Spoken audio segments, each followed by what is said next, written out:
नमस्कार दोस्तों, कैसे हैं आप सब। आई होप आप सब बहुत अच्छे होंगे। तो दोस्तों, आज की इस वीडियो में हम बात करने वाले हैं कि हमें रोज़ की पूजा के दौरान किन किन बातों का ख्याल रखना चाहिए, कौन सी गलतियां हमें नहीं करनी चाहिए और किन किन गलतियों को करने से हमें पूजा पाठ का पूर्ण फल जो है वो प्राप्त नहीं होता है। तो दोस्तों, रोज़ की पूजा करने के नियम को पूरी तरह से जानने के लिए पूरा वीडियो आप लास्ट तक ज़रूर देखें। तो ये वीडियो शुरू करने से पहले मेरी आप लोगों से रिक्वेस्ट है कि अगर आप लोगों को मेरा आज का ये वीडियो पसंद आए तो इसे लाइक कीजिए, अपने फ्रेंड्स एंड फैमिली के साथ शेयर कीजिए और अगर आप मेरे चैनल पर पहली बार आए हैं तो मेरे चैनल को सब्सक्राइब ज़रूर कर लीजिएगा। तो चलिए वीडियो शुरू करते हैं। दोस्तों, सबसे पहले मैं आपसे बताती हूँ कि भगवान जी की पूजा आप जितना कम करें उतनी ज़्यादा है और जितनी ज़्यादा आप पूजा करें उतनी ही कम है। कोई भी पाबंदी नहीं है कि आप पूजा कम करें या ज़्यादा करें। आपको जितना भी कम या ज़्यादा समय मिलता है आप उतनी पूजा कर सकते हैं। जितना भी समय आप पूजा पाठ में दे सकते हैं आप ज़रूर दें, लेकिन रोज़ की पूजा आपको ज़रूर करनी चाहिए और भगवान का नाम आपको ज़रूर लेना चाहिए। अगर आप चलते फिरते भी भगवान का नाम व उनके नाम का जप अगर आप करते हैं तो उससे भी भगवान आपको ज़रूर सुनते हैं और प्रसन्न होते हैं और इसका फल भी हमें प्राप्त होता है। जिनको टाइम नहीं मिल पाता है, जैसे कि जो लोग वर्किंग हैं उन्हें इतना टाइम नहीं मिल पाता है कि वो पूजा कर पाएँ, लेकिन जिन्हें कितना भी टाइम मिलता है उन्हें वो ज़रूर पूजा कर सकते हैं। लेकिन जो लोग घर में रहते हैं, जिनके पास टाइम है या किसी भी तरह से टाइम निकालकर आपको सुबह और शाम दोनों टाइम भगवान की पूजा ज़रूर करनी चाहिए। भगवान के पास कम से कम एक दिया आपको ज़रूर जलाना चाहिए।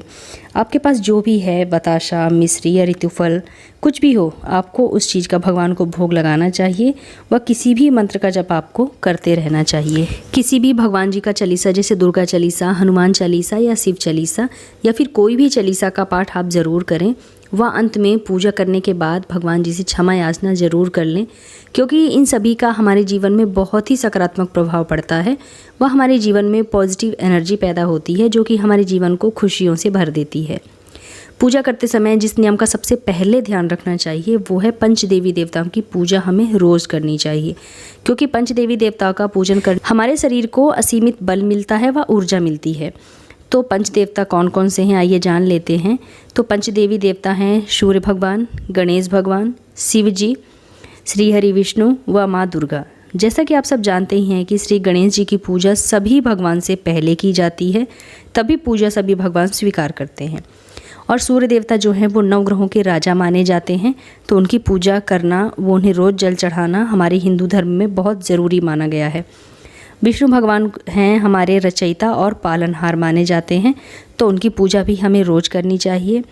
और शिव जी की पूजा हमें रोज़ करनी चाहिए और माँ दुर्गा की पूजा सबसे अंत में की जाती है, क्योंकि वो जगत जननी है, जगदम्बा है, माँ शक्ति देवी हैं, इसलिए उनकी पूजा सबसे अंत में की जाती है। तो प्रतिदिन पूजा करते समय इन पंच देवी देवताओं का पूजन व ध्यान हमें रोज़ करना चाहिए और हमारे घर का वास्तु दोष दूर हो व माँ लक्ष्मी की कृपा हमारे ऊपर सदैव बनी रहे, इसके लिए हमें वास्तु देवता को भी ज़रूर याद करना चाहिए। यदि घर में या घर के मंदिर में आप भगवान शिव, भगवान गणेश जी व भैरव जी की पूजा करते हैं तो ध्यान रहे इन तीनों को तुलसी ना चढ़ाएं और ना ही इनके भोग में तुलसी का प्रयोग आप कीजिए, क्योंकि इससे पूजा का उल्टा प्रभाव पड़ता है। माँ दुर्गा की पूजा करते समय दूर्वा, जो एक प्रकार की हरी घास होती है, वो भी नहीं चढ़ानी चाहिए, क्योंकि दूर्वा केवल भगवान गणेश जी को प्रिय है। इसलिए आप अगर भगवान गणेश जी को दूर्वा चढ़ाएंगे तो इससे आपको लाभ प्राप्त होगा। तुलसी का पत्ता बिना स्नान किए नहीं तोड़ना चाहिए, क्योंकि शास्त्रों के अनुसार यदि कोई व्यक्ति बिना नहाए तुलसी के पत्ते को तोड़ता है तो भगवान उस तुलसी के पत्ते को स्वीकार नहीं करते हैं। इसलिए बिना नहाए तुलसी का पत्ता आप नहीं तोड़ें। आप नहाने धोने के बाद तुलसी का पत्ता तोड़ सकते हैं, तुलसी माता को जल चढ़ाने के बाद। केतकी नाम का एक फूल होता है जिसे कि भगवान शिव को अर्पित नहीं करना चाहिए, इससे भगवान शिव रुष्ट हो जाते हैं। और देवी देवता को कभी भी बासी फूल नहीं चढ़ाना चाहिए।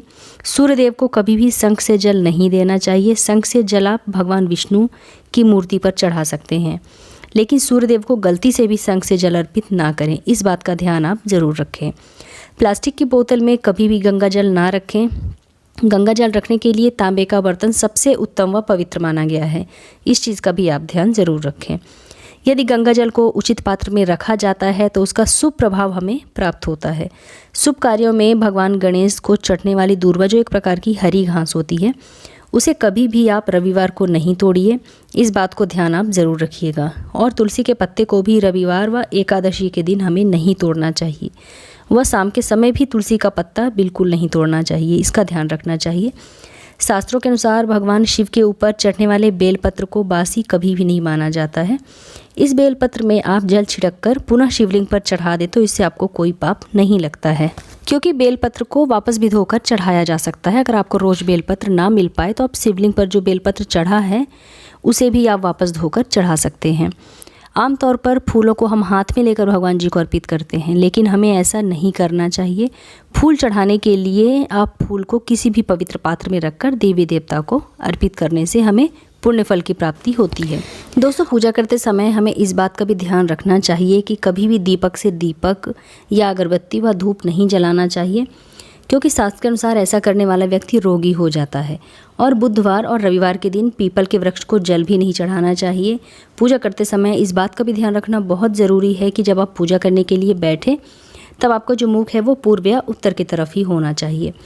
तथा पूजा करने का उत्तम समय सूर्योदय में सुबह 8 बजे तक होता है। सूर्योदय के बाद उस समय किए गए पूजा पाठ का बहुत अच्छा फल हमें प्राप्त होता है।